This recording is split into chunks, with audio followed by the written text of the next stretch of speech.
بسم الله والصلاة والسلام على رسول الله. السلام عليكم أخواتي الكريمات، ومرحبا بكم في قناة يوميات في ريال.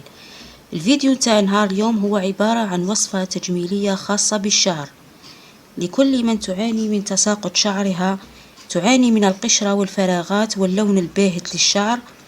وصفة تطول الشعر وتخليه لامع وكثيف وتمنع منه القشرة. إذا نروح المكونات هذه الوصفة. مكونات هذه الوصفة هي عبارة عن 3 أعشاب، وهي عشبة إكليل الجبل، عشبة القرنفل، وعشبة الزنجبيل الأخضر أو الزنجبيل الطازج.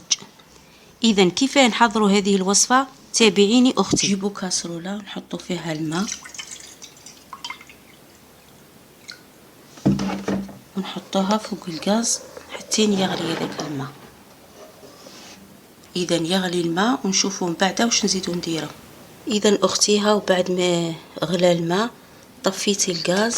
دوكا نلوح المكونات تاعي، لوحت الزنجبيل ونزيد نلوح القرنفل وإكليل الجبل، نغطي عليهم ونخليهم حتى يبردوا.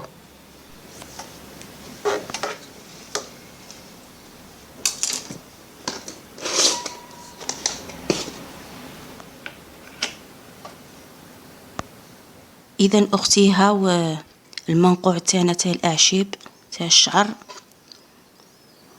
هاو ليك، هاو تلقق جميع الفوائد تاوعو في الماء.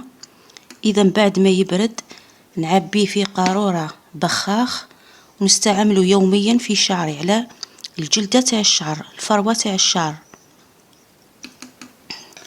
إن شاء الله تجربي هذه الوصفة وتلقاي عليها نتيجة إن شاء الله، وعد مني تلقاي نتيجة حسنة بل جيدة. إلى اللقاء في فيديو قادم إن شاء الله.